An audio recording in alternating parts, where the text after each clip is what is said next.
హల్లెలూయా. దేవునికి స్తోత్రం కలుగుగాక. యెషయా గ్రంథము 49వ అధ్యాయము 15వ వచనమును మనము ధ్యానం చేసుకుందామండి. స్త్రీ తన గర్భమున పుట్టిన బిడ్డను కరుణింపకుండా తన చంటి పిల్లను మరచున, వారైనా మరచుదురు గాని నేను నిన్ను మరవను. పరిశుద్ధాత్మ దేవుడు, కృప కలిగిన, సత్యము కలిగిన, జీవము కలిగినటువంటి దేవాదేవుడు తన వాక్కుతోటి మీ అందరితో కూడా మాట్లాడుతాడు. స్త్రీ తన గర్భమున పుట్టిన బిడ్డను కరుణింపకుండా తన చంటి పిల్లను మరచున, మరి ఏ తల్లి కూడా తన సొంత బిడ్డలను కనికరము చూపించకుండా, దయను చూపించకుండా, జాలిని చూపించకుండా కనికర పడినటువంటి ఏ తల్లి కూడా ఉండదు అని దేవాదేవుడు ఏ విధంగా అయితే సెలవిస్తున్నాడో, ఈ లోకంలో కూడా ప్రతి తల్లి తన బిడ్డల పైన కరుణను చూపిస్తా ఉన్నారు, దయను చూపిస్తా ఉన్నారు, కనికర పడుతున్నారు, ప్రేమిస్తున్నారు. అయితే దేవుని మాట సెలవిస్తా ఉన్నది, చంటి పిల్లను మరుచున, వారైనా అంటే తల్లి అయినా మరుచుదురు గాని నేను నిన్ను మరవను అని చెప్పి దేవుడు వాగ్దానం చేస్తావు. హల్లెలూయా. దేవునికి స్తోత్రం కలుగుగాక. ఈ లేఖన భాగాన్ని మనము పరిశుద్ధ గ్రంథంలో ఉన్నటువంటి ఉపమానాల ద్వారా, కొంతమంది తల్లుల ద్వారా, కొంతమంది బిడ్డల యొక్క జీవితంలో జరిగినటువంటి సందర్భాలని మనం జ్ఞాపకం చేసుకుంటున్నప్పుడు దేవుని యొక్క బలం ఎంత గొప్పదో, దేవుని యొక్క కరుణ ఎంత గొప్పదో, దేవుని యొక్క జాలి ఎంత ప్రభావం కలిగినదో ఈ రాత్రికాల సమయంలో తెలుసుకున్నట్టుకు దేవుడు, పరిశుద్ధాత్మ దేవుడు నీకు సహాయం చేస్తా ఉన్నారు. అందరిని బట్టి దేవునికి వందనాలు చెల్లిస్తా ఉన్నారు. హల్లెలూయా. దేవునికి స్తోత్రం కలుగుగాక, దేవునికి మహిమ కలుగునుగాక. చూడండి, మీ బిడ్డలను, మీ యొక్క పిల్లలను, కుమారుడు అయిన అవచ్చు, కుమార్తె అయినా కావచ్చు, వారిని యొక్క స్థితిగతులను బట్టి, వారి బలహీనతలను బట్టి వారిపైన మీరు జాలి పడతా ఉంటారు. అయ్యో నా బిడ్డ తగిన సమయమందు ఆహారము సమకూర్చాలి, నా బిడ్డల భవిష్యత్తు బాగా ఉండాలి, నా బిడ్డల జీవితం బాగా అభివృద్ధి చెందాలి, నా బిడ్డలు క్షేమముగా ఉండాలి అని తల్లిగా నీవే ఎంతో ప్రాధాయపడుతున్నారు మీరందరూ కూడా. ఒకవేళ మీరు మరిచినప్పటికి కూడా దేవాది దేవుడు నేను వారిని మరవను అని చెప్పి వాగ్దానం చేస్తావు. మరి మీరు కూడా ఒక తల్లి గర్భంలోంచి జన్మించినటువంటి వారే మీరందరూ కూడా. మీ తల్లిదండ్రులు మిమ్మల్ని మరిచినప్పటికి కూడా దేవాదేవుడు మాట్లాడుతున్నాడు, వారైనా మరుచుతారు కానీ నేను నిన్ను మరవను అని చెప్పి దేవుని యొక్క వాక్యం సెలవిస్తా ఉంది. దేవుని వాగ్దానం చేస్తున్నాడు. వాగ్దానం చేసిన వాడు నమ్మదగిన వాడు. పరిశుద్ధ గ్రంథంలో చూసినట్లయితే కొన్ని ఉదాహరణలు చూద్దాం. తల్లి అయినటువంటి రిబ్కా యొక్క జీవితంలో యాకోబుని ప్రేమిస్తా ఉంది. ఏసావు కంటే ఎక్కువగా యాకోబుని ప్రేమిస్తా ఉంది. ఏసావుకి రావాల్సినటువంటి ఆశీర్వాదమును ఎవరికి ఇస్తుందండి? యాకోబుకి కలుగునట్లుగా ఇక రిబ్కా ఆ వ్యత్యాసం చూపిస్తా ఉంది. చూడండి, తల్లి తన యొక్క జ్యేష్ఠ కుమారుడిని విడిచిపెట్టి తన చిన్న కుమారుడు యాకోబుని ప్రేమిస్తున్నట్లుగా లేఖనాలు చూస్తూ ఉంటున్నాం. తల్లి మరి ఏసావుని అక్కడ మరుస్తా ఉన్నది. తనకంటే తన చిన్న కుమారుడికి ఎక్కువగా ప్రాధాన్యత ఇస్తూ ఉంటుంది. ఈ రోజుల్లో చాలామంది కుటుంబాల్లో కూడా కొంతమంది పిల్లలని, కొంతమంది తల్లులు వ్యత్యాసం చూపిస్తూ ఉన్నారు. కొంతమంది చేత ప్రేమించబడుతున్నారు, కొంతమంది దూషించబడుతూ ఉన్నారు. అయితే ఒక తల్లిగా మరి నీవు అందరికీ మరి ఆ కరుణను చూపించేవారుగా మనం అందరం కూడా ఉన్నామా? కనికరపడేవారుగా ఉన్నామా అన్న ప్రశ్నల కంటే ముందుగా దేవుని యొక్క వాక్యమును మనం జ్ఞాపకం చేసుకుందాం. అయితే రిబ్కా యొక్క జీవితంలో మరి ఈ ఏశావును విడిచిపెట్టి మరి యాకోబుకి బహుగా ఆశ్రయించబడాలని మరి ఆ యొక్క తల్లి ఎంతో కోరుకుంటా ఉన్నది. అక్కడ ఏశావుని రిబ్కా విడిచిపెట్టినట్లుగా మనం అందరం కూడా చూస్తున్నాం. అయితే జ్యేష్ఠత్వము కలిగిన ఏశావు యొక్క జీవితంలో తల్లి ఆ యొక్క ఏశావుకి ఆశీర్వాదం రాకపోయినప్పటికి కూడా దేవుడు ఏశావుని దేవుడు బహుగా ఆశీర్వించాడు, బహుగా దీవించాడు. మరొక ప్రాంతం అంతటినీ కూడా దేవుడు మన యొక్క మరి సొంత జనాంగముగా దేవుడు ఫలింప చేసిన విషయాన్ని మనము ఈ లేఖనానికి చాలా దగ్గర సంబంధంగా భావించాలి. తల్లి అయినా మరచినేమోగా నేను నిన్ను మరవను అని చెప్పి దేవుడు వాగ్దానం చేస్తున్నాడు. ఆ యొక్క రిబ్కా ఏశావును మరిచినప్పుడు కూడా, ఏశావును విడిచిపెట్టినప్పుడు కూడా ఆ దేవుడు ఏశావుని ఆశీర్వించున్నాడు. హల్లెలూయా, దేవునికి స్తోత్రం కలుగక. ఇదే మరొక ఉదాహరణ కనుక మనం చూసినట్లయితే మోషే జీవితంలో మరి మోషేని చిన్నతనంలో ఉన్నప్పుడు చంపివేయటకు మరి ఆ అధికారము జారీ చేయబడినప్పుడు తల్లి ఏం చేస్తుందండి, ఎంతో వేదనతోటి ఎంతో భారంతోటి తన బిడ్డను కాపాడుకున్నటకు ఆ యొక్క మధ్య వ్యత్యాసము మరి ఏర్పరచుకున్నట్లుగా మనం అందరం కూడా చూస్తున్నాము. వారి మధ్య దూరము పెరుగుతున్నట్లుగా చూస్తున్నాము, తల్లి విడిచిపెడుతున్నట్లుగా చూస్తున్నాము, అక్క వెంబడిస్తున్నట్లుగా మనం అందరం కూడా చూస్తున్నాము. కానీ చివరికి మరి తల్లి ఆ యొక్క కుమారుడిని మోషేను విడిచిపెట్టవలసినటువంటి సమయము సందర్భమును మనం అందరం కూడా చూస్తున్నాము. అయితే మోషేను దేవుడు విడిచిపెట్టలేదు.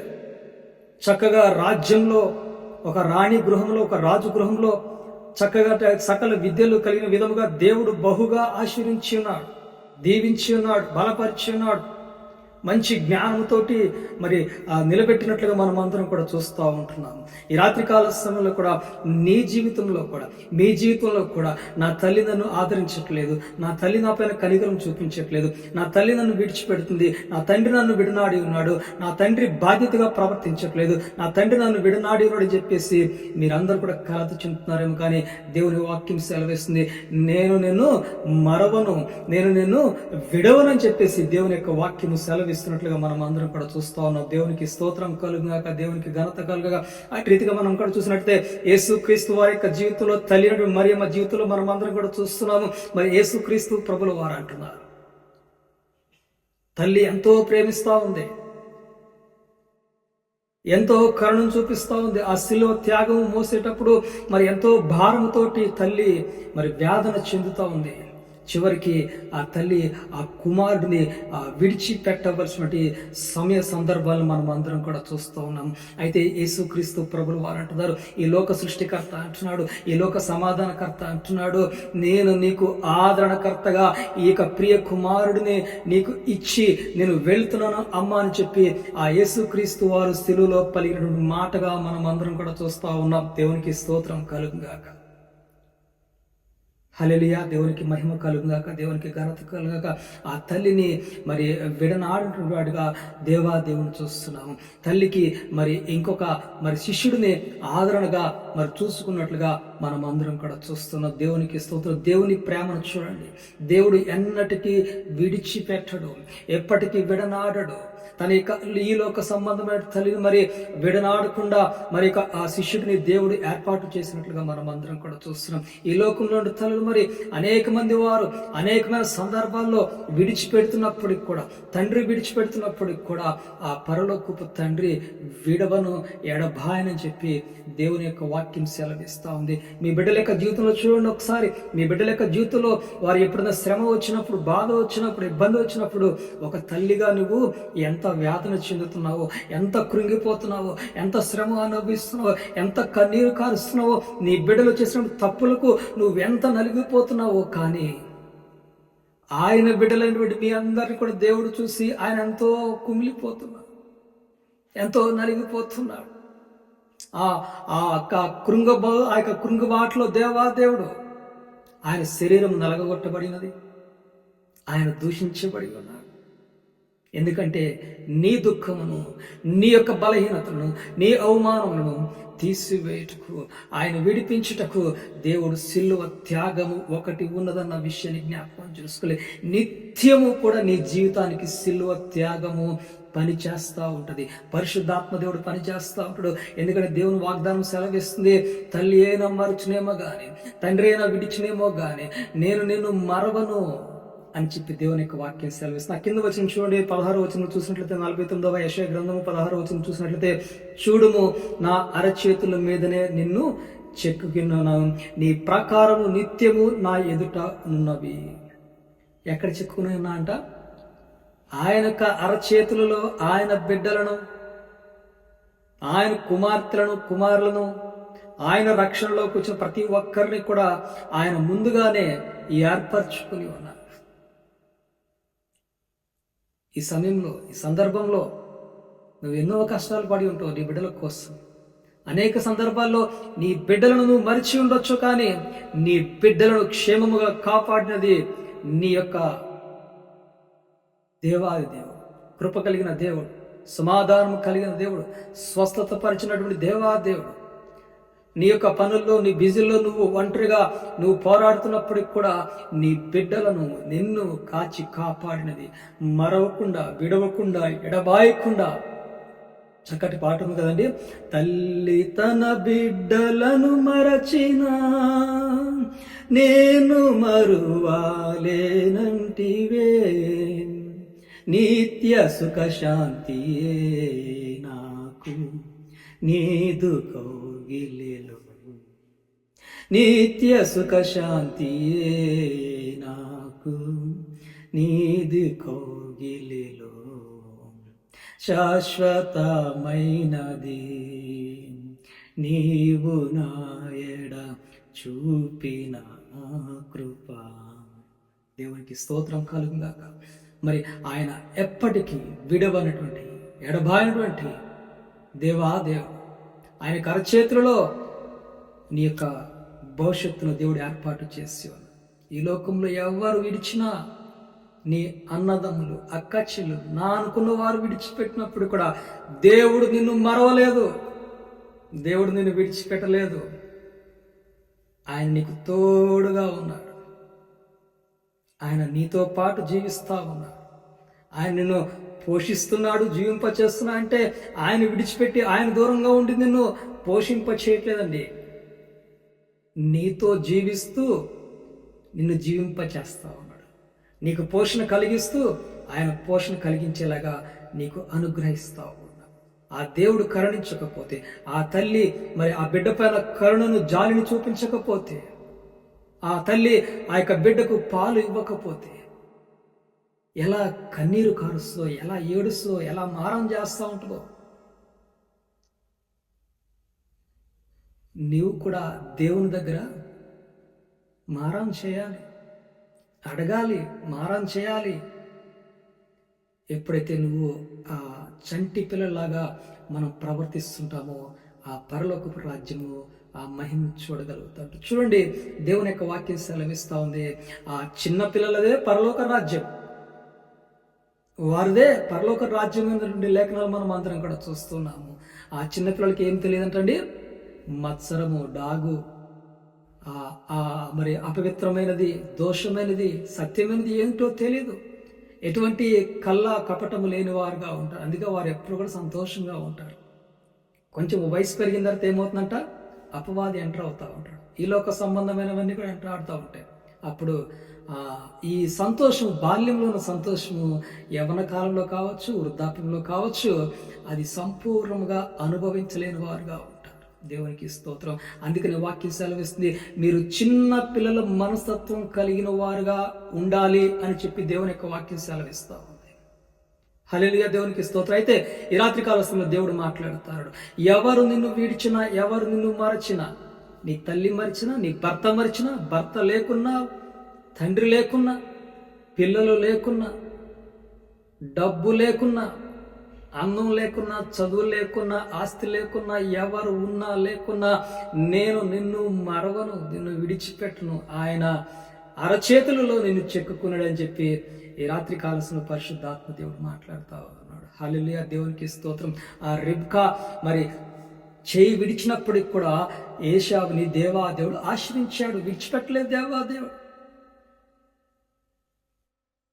ఈ లోక సంబంధమైన వ్యక్తులు మనుషులు మనల్ని విడిచినప్పుడు కూడా దేవుడు మనలని, ఆయన నమ్ముకున్న ప్రజలని ఆయన విడిచిపెట్టడు. సత్యాన్ని గ్రహించాలి.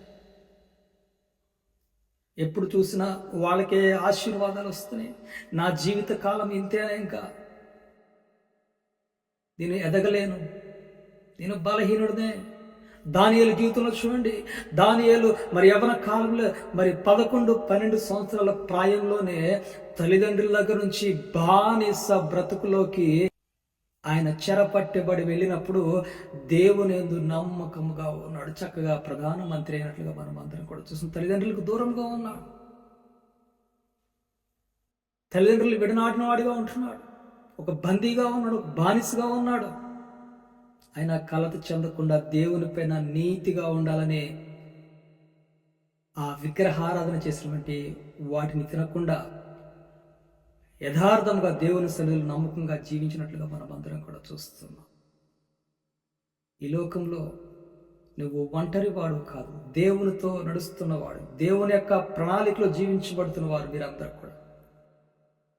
హల్లెలూయా, దేవునికి స్తోత్రం కలుగు. కాబట్టి రాత్రి కాలంలో మనము దేవుని ప్రేమను కలిగిన వారిగా మనము జీవించబడుతున్నప్పుడు మనము కూడా అనేకమైన సందర్భాల్లో కొన్ని విషయాలు మర్చిపోతూ ఉంటారు. ఎందుకంటే చాలా బిజీ లైఫ్లో మనము ఇక టెక్నాలజీ లైఫ్లో ఈ యొక్క మరి తరతరాలు కూడా అభివృద్ధి చెందుతూ జ్ఞానము, ఈ లోక సంబంధమైన జ్ఞానముతోటి మరి అనేక విషయాలు మర్చిపోతూ ఉంటున్నాం.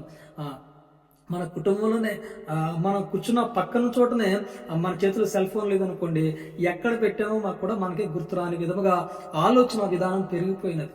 అనేకమైన పరిస్థితులు మనము మర్చిపోతూ ఉంటాం, జ్ఞాపకం రాదు. ఒక్కోసారి ఆలోచన చేస్తుంది కదా, ఆ జ్ఞాపకం అది మనసులో వస్తుంది కానీ నోటి దాకా రావట్లేదండి అని చెప్పి మనం మాట్లాడుతూ ఉంటాం. ఈ పరిస్థితులన్నీ కూడా దేవుడు ఒకటే సమాధానం చెప్తున్నాడు, ఎవరు ఏది మరిచిపోయినా నేను నిన్ను మరవను, విడవను, ఎడబాయనని చెప్పి దేవుని యొక్క వాక్యం సెలవిస్తూ ఉంది.